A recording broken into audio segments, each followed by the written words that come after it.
Welcome back to Rockford Reading Daily. We are continuing to read Evicted by Matthew Desmond. We are currently on chapter 6, which is entitled Rat Hole. We did not complete this chapter on our previous episode, so this will probably be a shorter episode. We're going to complete the chapter in the episode, and then we'll be back tomorrow to start chapter 7. Okay, let's keep reading. After 2 months without a working bathtub or sink, and with a barely working toilet, Doreen decided to call a plumber herself. Having paid for a plumber the first time things got stopped up, Sharina was not keen to do so again.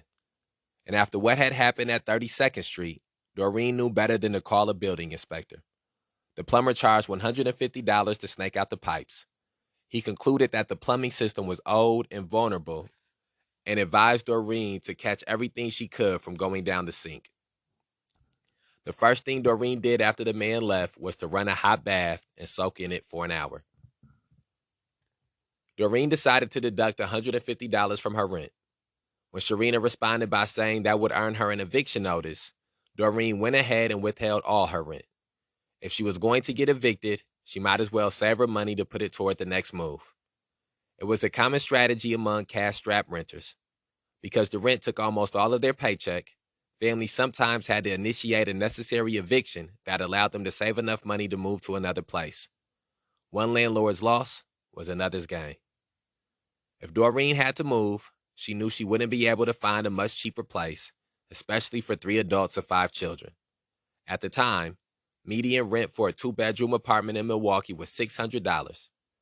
10% of units rented at below $480 and 10% rented at above $750. A mere $270 separated some of the cheapest units in the city from some of the most expensive. That meant that rent in some of the worst neighborhoods was not drastically cheaper than rent in much better areas.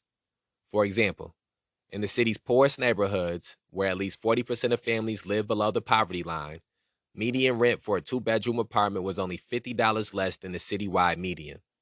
Sharina put it like this, quote, "A 2-bedroom is a 2-bedroom is a 2-bedroom," end quote. This had long been the case. When tenements began appearing in New York City in the mid-1800s, rent in the worst slums was 30% higher than in uptown.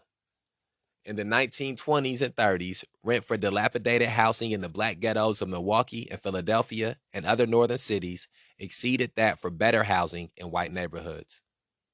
As late as 1960, rent in major cities was higher for blacks than for whites in similar accommodations. The poor did not crowd into slums simply because of cheap housing. They were there, and this was especially true of the black poor, simply because they were allowed to be.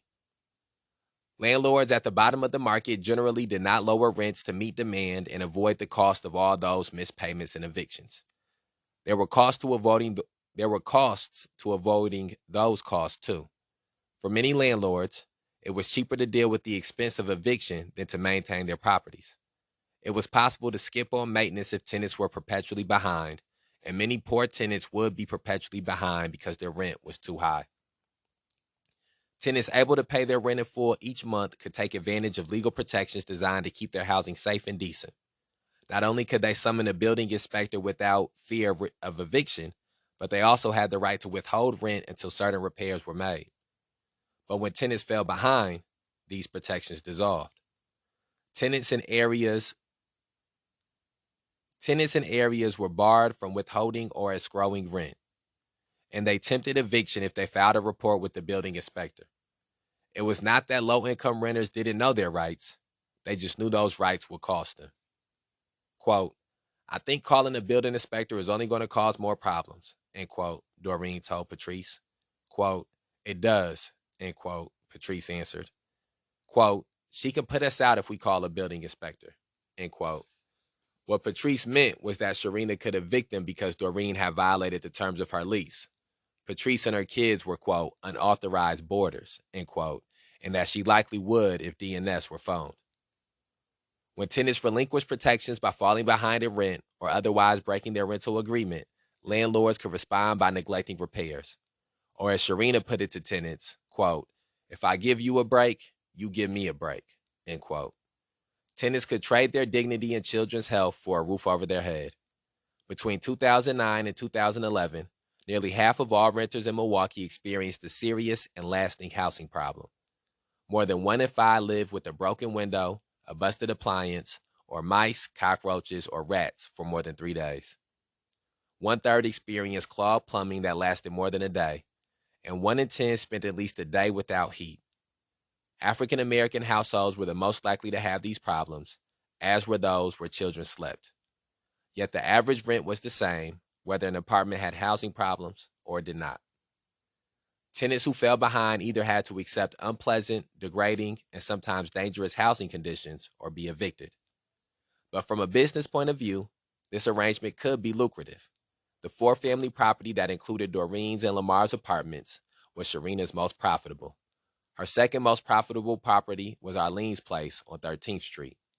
In Sharina's portfolio, her worst properties yielded her biggest returns. Okay, and that brings us to a changing of the theme within this chapter. So let's have a small reflection.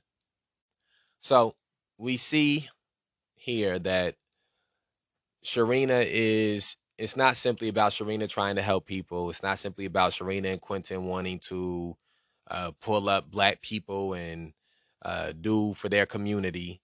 They are profiting off of exploitation. They're profiting off of she just pointed out that her worst properties made her the most money.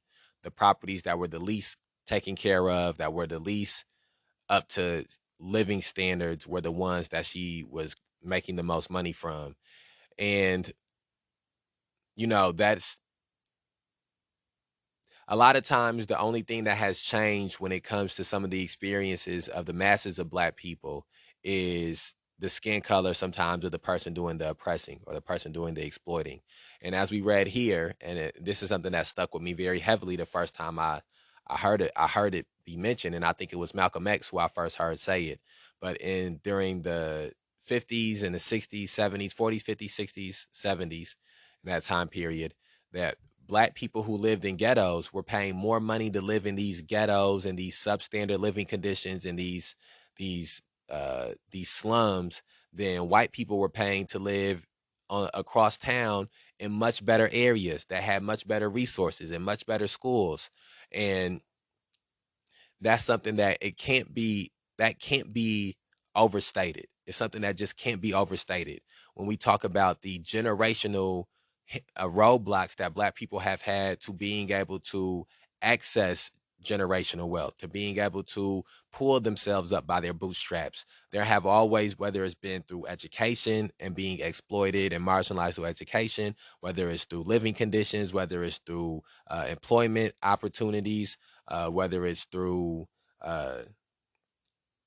mass incarceration, there have always been a history of Black people being held back from achieving,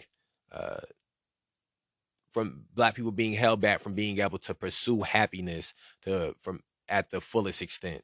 And so that's what stands out to me is that uh, instead of it being a white person who was doing this exploiting in the 40s, 50s, 60s, it's a Black person now. And it being Sharina, what stands out to me is that she's making the most money from her worst properties. What stands out to me is being reminded of how for decades Black people paid more money to live in worse housing than white people paid to live in better housing.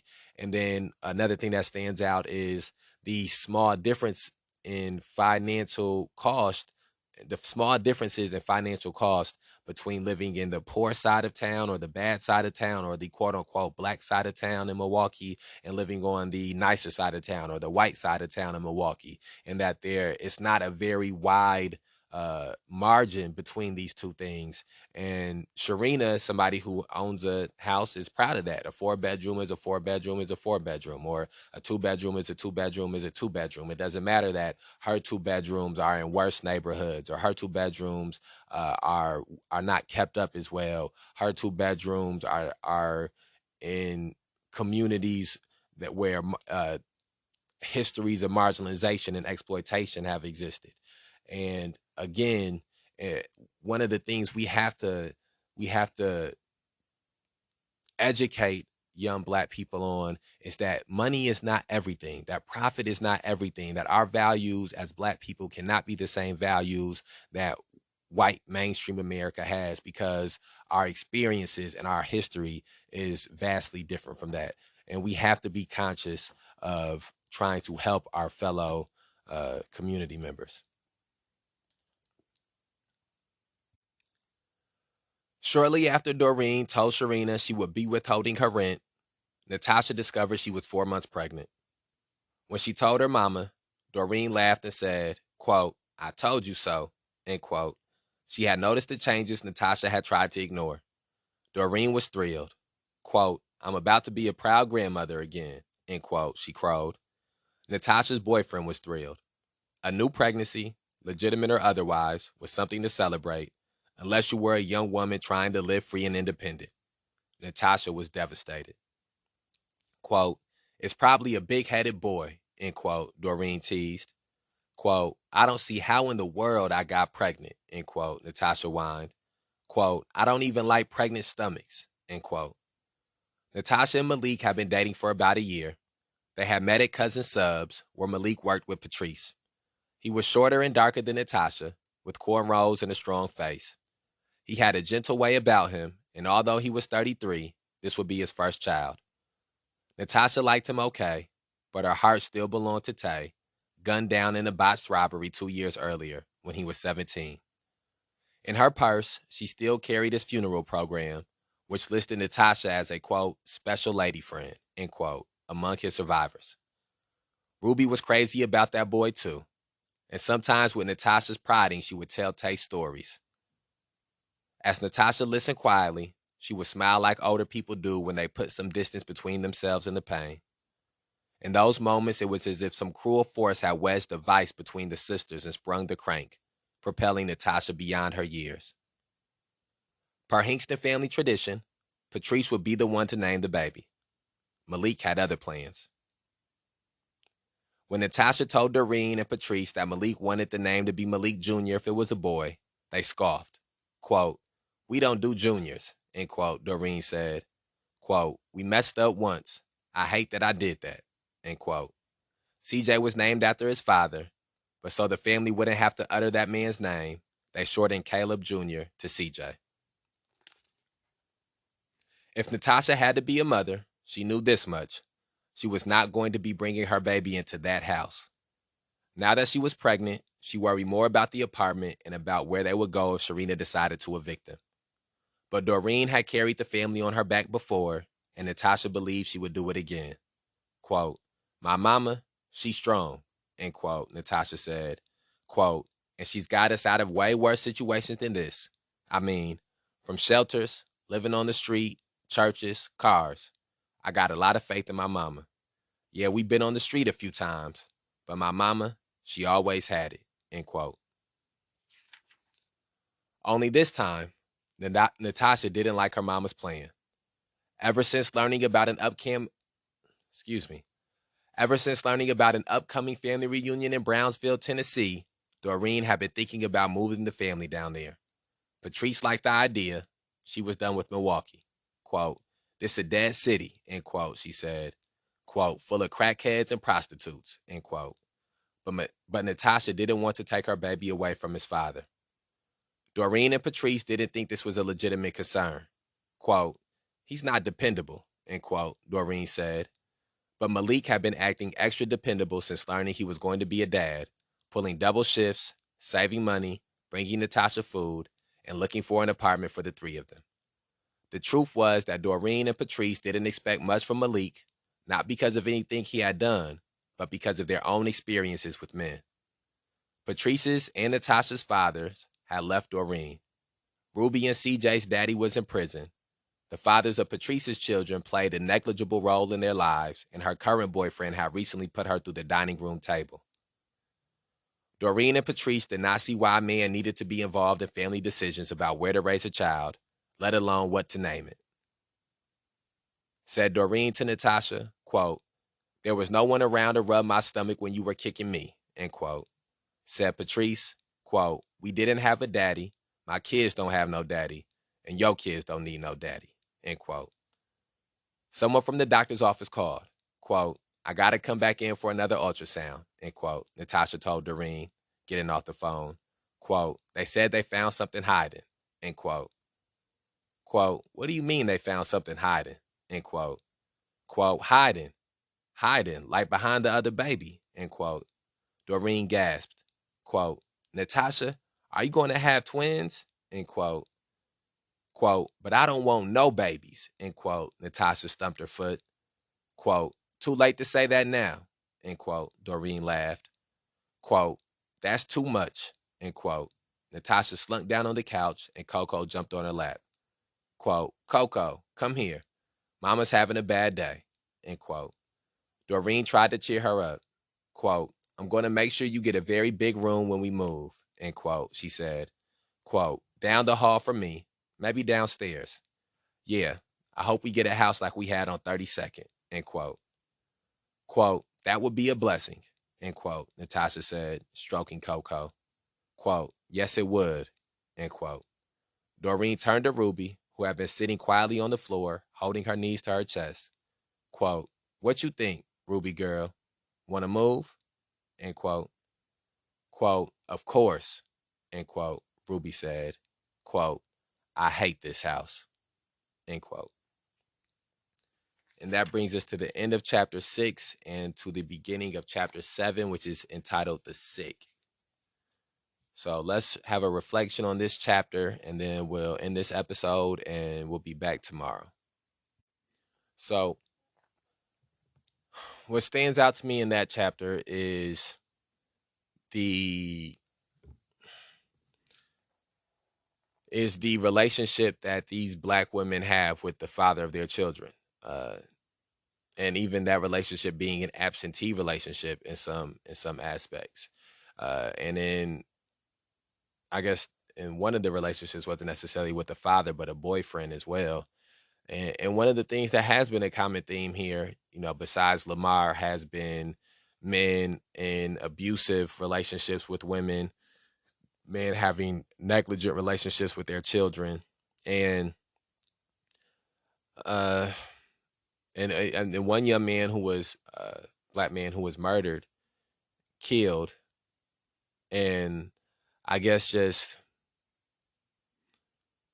all of these experiences that Black men and Black women have that perpetuate some of the issues in our community. And of course I as a person who was who has had a father who was not present in his life, I'm never going to excuse being an absentee parent. I think that if you create a child, you should raise the child. You should be in the child's life. But I also know that there are